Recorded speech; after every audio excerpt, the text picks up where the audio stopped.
What's up tout le monde, j'espère que vous allez bien. Aujourd'hui on va se débriefer le test de la Under Armour Curry 9. Déjà le 9e modèle de Stephen Curry, ça commence à faire beaucoup, mais vous verrez que sur cette Curry 9, il y a pas mal de similitudes avec le précédent modèle. Je vous propose qu'on commence par l'accroche au sol et ce que je peux vous dire c'est que tout va bien à partir du moment où on est sur un sol propre. On a une semelle qui est quasiment équivalente à ce qu'on avait sur la Curry 8. Une semelle en caoutchouc qui fait office de semelle extérieure mais aussi d'amorti avec la technologie Flow qu'on verra juste après. Mais sur le terrain en tout cas ça fait pas du tout de bruit et c'est assez impressionnant, un peu comme la Curry 8. Maintenant, et quand vous avez l'habitude de jouer soit en extérieur ou soit sur des sols poussiéreux, on a déjà une semelle qui va venir s'user très rapidement et qui va venir glisser à partir du moment où elle aura été usée et réutilisée plusieurs fois sur des sols poussiéreux. Donc dans un premier temps, n'hésitez pas à passer votre main en dessous de la chaussure. Mais sur ce type de semelle, mais c'est malheureusement pas mon cas, j'ai eu énormément de témoignages de la communauté qui disaient qu'à partir d'un moment où la paire était usée, elle tenait plus énormément sur les parquets, ça glissait et on voyait même la semelle extérieure qui commençait à s'effriter. Donc faites attention, je pense que c'est une paire qui va pas être énormément durable, qui va bien accrocher le parquet à partir du moment où on joue sur un sol propre. En revanche, sur un sol poussiéreux, c'est pas forcément la paire que je vous conseillerais tout de suite. Je vous propose maintenant qu'on passe aux deux gros points forts de cette Curry 9 et c'est le confort et la légèreté de la paire. On a l'impression d'être dans une chaussure de running, c'est juste impressionnant quand on les porte. Maintenant qu'on a une languette sur cette Curry 9, c'est facile à l'enfiler. Une fois qu'on les a au pied, on a l'impression d'être vraiment en chaussettes dans un chausson. C'est une sensation qui est assez bizarre que certains joueurs vont pas vraiment kiffer, notamment les joueurs qui ont des gros appuis. Pour les basketteuses et pour les profils féminins, je trouve que c'est un super modèle qui va vous apporter vraiment cette légèreté et ce confort dont vous avez besoin. On va être très proche du sol à l'avant, donc pour ceux qui recherchent énormément d'amorti et de rembourrage, ce sera pas forcément le cas. Cette Curry 9, elle va vraiment convenir aux joueurs qui souhaitent être très légers, très confortables, un peu comme si vous aviez une chaussette. Je sais pas si vous le savez, mais la gamme Curry s'est imposée au fur et à mesure des années avec la gamme PG également, comme des paires qui vont favoriser avant tout le confort. Malgré le fait qu'il y a quelques bémols sur cette chaussure, généralement, vous fermez les yeux, vous achetez une Curry, vous savez qu'elle va vous apporter du confort avant tout. Et je pense que c'est bien de pouvoir être l'une des références du marché sur une catégorie en particulier. Je vous propose maintenant qu'on se parle de l'amorti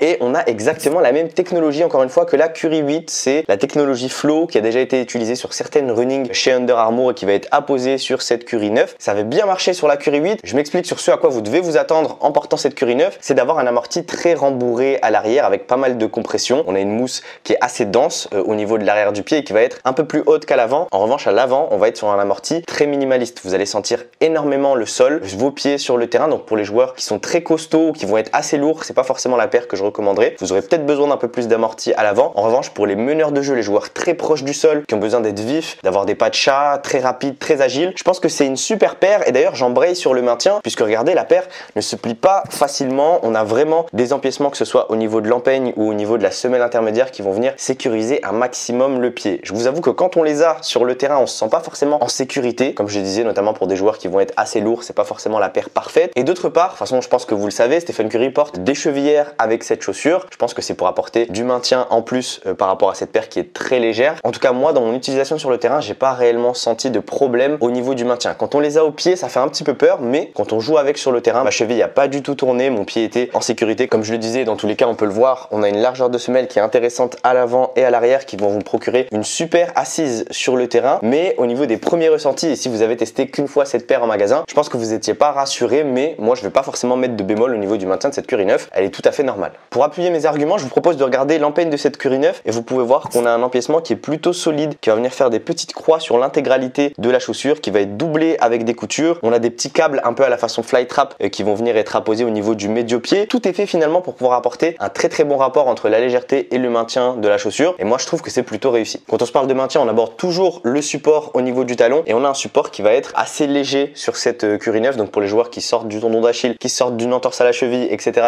Comme je le disais, c'est pas forcément la paire dans laquelle vous allez vous sentir le plus en sécurité. Si vous avez besoin d'être vraiment bloqué, sécurisé au niveau du talon, ce sera pas forcément la bonne paire. Elle va laisser quand même une certaine liberté, même si on doit avoir un support en plastique à l'intérieur. On va passer tranquillement à la durabilité de cette Curry 9 et j'aurai un avis qui va être assez mitigé. J'ai l'impression que sur mes vidéos tests, je dis tout le temps que les paires sont pas à l'attendu d'un point de vue durabilité, mais j'ai l'impression que le marché et la fabrication des paires ne favorisent pas du tout la durabilité des modèles. Pourquoi? Parce que bon, déjà il y a des paires qui sortent tous les 10 mois, tous les 12 mois chez chacun des gros constructeurs. On a des modèles signature, on a des modèles classiques, on a énormément de paires qui sortent. Alors oui, ça peut pousser à la surconsommation. En tout cas, moi à aujourd'hui, je suis pas satisfait de 90% de la durabilité des modèles de chaussures de basket et je pense qu'il y a un vrai positionnement aujourd'hui pour pouvoir éviter en fait cet effet de surconsommation. Mais bon, après quand on est des marques comme Under Armour, Nike, Adidas et autres, on a besoin de vendre des paires tous les ans. Attention, loin de moi de défendre cet argument, mais encore une fois, moi j'ai des témoignages de gars qui portent ces paires et au bout de 2-3 mois, on a des arrachements de semelles, des arrachements d'empeignes, surtout pour les joueurs qui jouent en extérieur ou les joueurs qui ont des gros appuis. Il y a deux écoles. Alors moi généralement, je porte des chaussures de basket, j'ai pas des gros appuis, je joue pendant 1 heure, 1 heure et demie, 2 à 3 fois par semaine, mais je sais qu'il y a certains joueurs qui vont jouer tous les jours dehors, à l'entraînement, à la salle, qui n'ont pas forcément les moyens de s'acheter des paires tout le temps. Et du coup, pour en revenir à cette Curry 9, c'est pas forcément la référence d'un point de vue durabilité. Et une fois que la semelle extérieure commence à glisser, et ben, c'est quasiment fini. Je pense qu'on peut passer tranquillement au prix et cette Curry 9 est proposée au tarif de 160 €. Je comprends que Curry est sûrement l'un des meilleurs meneurs de l'histoire, le meilleur shooter de l'histoire et le prix est étroitement lié à ça. Malgré tout, on est sur une paire qui est légère, pas énormément de tissu,